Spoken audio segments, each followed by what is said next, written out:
cada um, da igreja, da obra, do que precisa. Vamos estar juntos. E nas orações, nós não podemos orar somente na igreja. Nós temos que orar na nossa casa, nós temos que orar no nosso dia a dia, nós temos que ter os nossos momentos de intimidade com Deus, que é isso que nos fortalece através do Espírito Santo, em nome de Jesus. Para a gente terminar, olha o próximo, filho. E em toda a alma havia temor, e muitas maravilhas e sinais se faziam pelos apóstolos. Olha lá. O que precisa ter na alma? Quem teme a Deus e respeita essa palavra, teme essa palavra, recebe o Espírito Santo. Então é necessário ter temor. Aí, com esse temor, vem as maravilhas e vem os sinais que eram feitos pelos apóstolos, pelos 11, né? Judas se suicidou, traiu o Senhor Jesus, depois a igreja escolheu o outro para se juntar, e depois lá na frente veio o apóstolo Paulo. Então as mãos dos apóstolos produziam sinais. Eles oravam pelas pessoas, as pessoas recebiam sinais, milagres e curas. E hoje continua acontecendo a mesma coisa, em nome de Jesus. E a igreja precisa viver isso. Continuando, filho.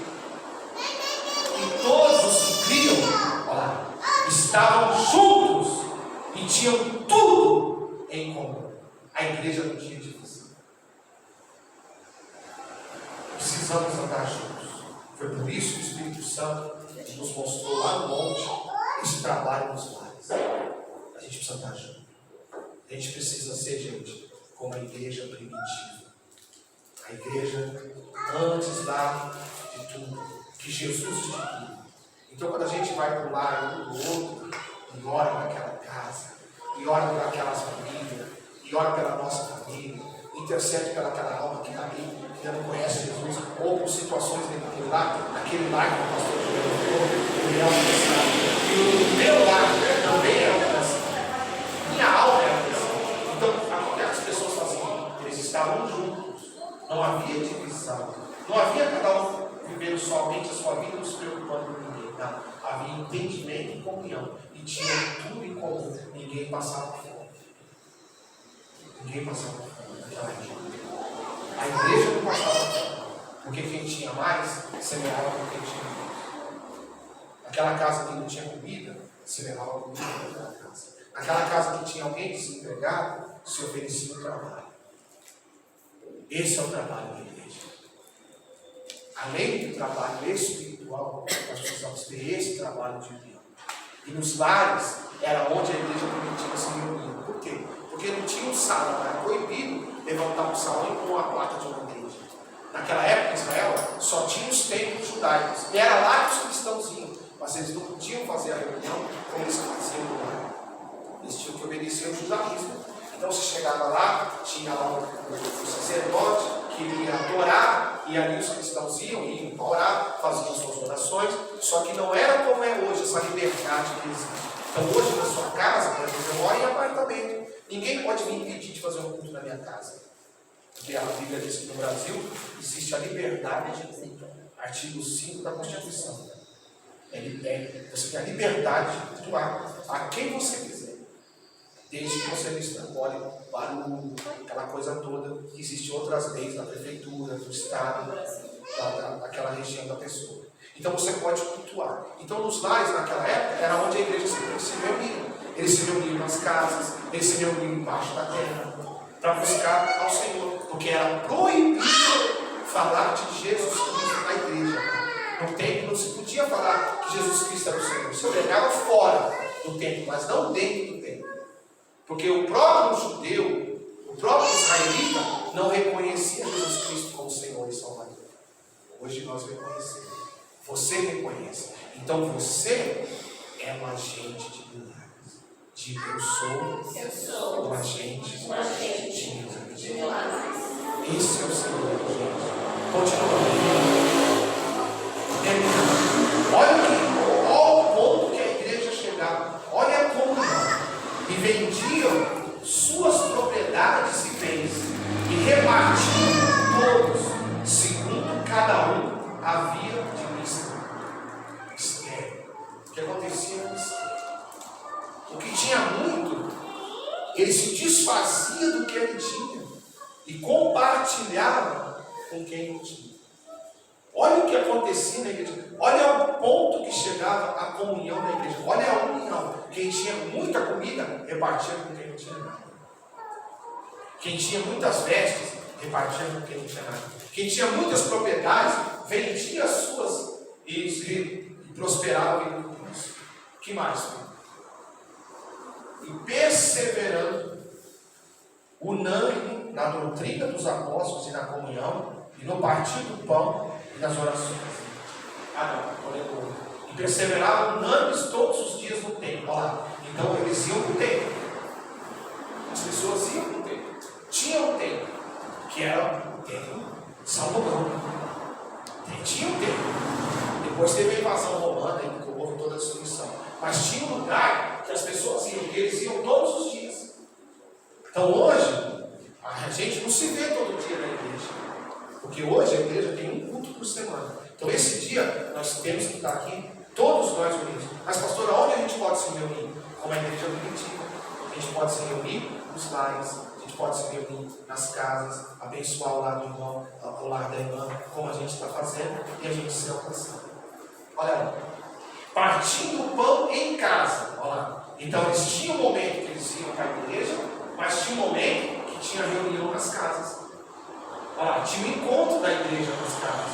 Porque não era só o templo era aberto para fazer oração, mas tinha os momentos de culto. Fora aqueles momentos não podia estar lá. Então como que a igreja fazia? Então as pessoas, os cristãos daquela época, tinham na cabeça: eu preciso estar no templo, mas também eu quero estar com alegria na minha casa com os irmãos. Comiam juntos, com alegria e singeleza de coração. O que significa isso? Que a igreja primitiva ela era unida, havia comunhão. Então hoje nós estamos aqui, já estamos terminando o culto. E na quinta-feira, vamos se reunir na casa de um irmão de manhã. Na outra semana, vamos nos reunir. Aonde está tendo necessidade?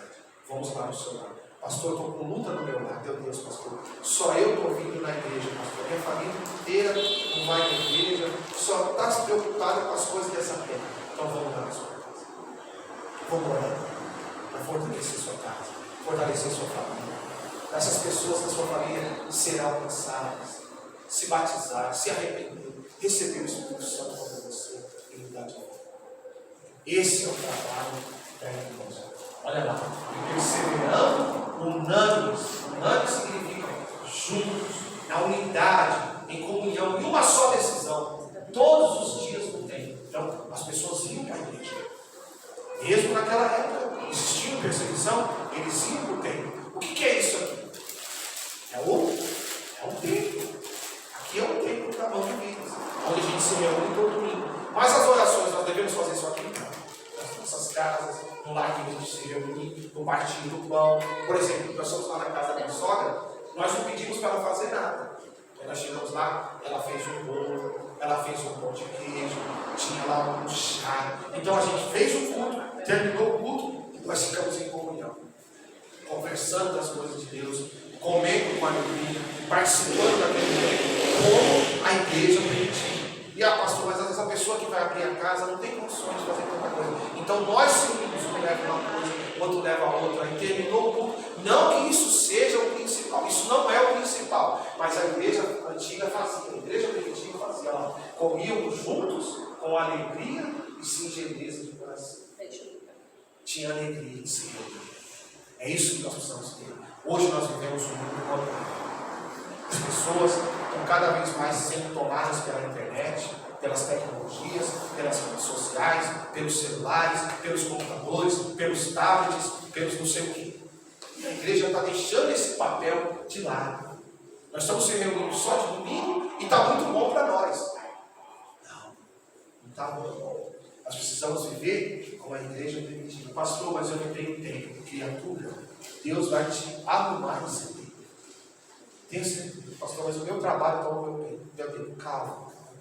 Deus vai mostrar um dia que você vai conseguir fazer uma reunião na sua casa. E você vai sentir a diferença como vai ficar a sua casa. A gente saiu da casa da minha sogra, né? Com aquela alegria no coração, meu Deus. Que culto maravilhoso. Todo mundo se quebrantou, se derramou diante do Senhor. Nós ficamos ali no partido do pão. nessa alegria que a igreja primitiva tem que ter. Mas a igreja moderna, a igreja antiga, mas a igreja moderna tem que limpar. Nós precisamos voltar às origens. Foi isso que o Espírito Santo nos passou no monte. E essas semanas que nós estamos sendo ministrados, né, pastor, pelo Espírito Santo, vamos viver como a igreja primitiva. Vamos ser, é aí que nós vamos ganhar almas. É aí que aquela pessoa que você quer tanto que vem para a igreja, que ela vai se converter dentro da sua casa. Dentro da sua própria casa. Sabe por quê? Tem pessoas que não têm força de vir para a igreja. Às vezes o marido não tem força de vir para a igreja. A esposa não tem força, nem quer vir. Ah, se ele não vem, se ela não vem, então nós vamos fazer o trabalho de quebrantar o coração daquela pessoa. Às vezes tem uma pessoa que está doente dentro de casa, que ela não sai dentro de casa. Ninguém nunca visitou ela. Então vamos lá visitar. Vamos atender. Por que se faz evangelismo nas cadeias, nas prisões? E quantos presos se convertem? Por que se faz evangelismo nos hospitais? Porque o doente nem pode sair da UTI, nem pode sair do quarto, porque o médico não deu a alta dele. Então nós temos que fazer esse trabalho de ganhar almas. Pastor, mas é só os pastores que fazem esse trabalho? Não. Todos nós somos ganhadores de almas. Diga, eu sou ganhador de almas. Então por isso, gente, que a igreja multiplicava. Por isso que existia amor na igreja primitiva. Por isso que a igreja crescia. E mais, o último versículo que a gente termina. Louvando a Deus e caindo na graça de todo o povo. O trabalho da igreja primitiva foi tão primordial que até a sociedade era abençoada pela igreja. Veja, a igreja caía na graça do povo. As pessoas da sociedade falavam, meu Deus, que trabalho é esse lindo que a igreja está fazendo? Está unindo as pessoas, está salvando almas, as pessoas estão se libertando dos vícios, as pessoas estão mudando de vida, as pessoas estão sendo libertas dos demônios, as pessoas estão prosperando, estão saindo da miséria. É esse o trabalho da igreja. E que mais? E todos os dias, olha quem acrescentava, ó, e todos os dias acrescentava o Senhor à igreja aqueles que se haviam de salvar. Então aquela pessoa da sua casa que está com o coração limpo, que está com o coração fechado, que não se abre para Deus, ela vai ser alcançada. O Senhor vai acrescentar essa alma. Mas a pessoa está enferma, está doente, está perdida, está iludida, está perturbada, acorda perturbada, vive perturbada, tem possessão de demônio, às vezes a pessoa nem sabe. A pessoa manifesta demônio. Ela precisa ser ajudada. E quem é que tem que levar essa ajuda? Somos nós. Porque se a gente não levar essa ajuda, nós vamos ser totalmente por Deus. Ah, pastor, mas essa pessoa é muito dura, ela não vem na igreja. Gente, existem coisas que seguram essa pessoa lá na casa dela. O mundo espiritual segura. Então nós temos que ir e fazer esse trabalho de libertação. Lá na sua casa, na minha casa, aonde precisa, tem que chegar esse trabalho. Pensa na sua família. Pensa nos seus irmãos. Na sua parentela. Olha e vê se não tem pessoas presas. Perceba se não tem pessoas amarradas. Que a vida não se enrola. Não prospera. Não se liberta dos vícios. Então cabe a nós trabalhar incansavelmente no ganho de almas. E começa com um. Olha alguns amigos que você tem, colegas, parentes. Percebe se não precisa de libertação. Como nós um dia precisamos. Amém, gente? Os irmãos entenderam a palavra? Vamos ficar de pé. E quero fazer uma oração. Seja o que você está precisando.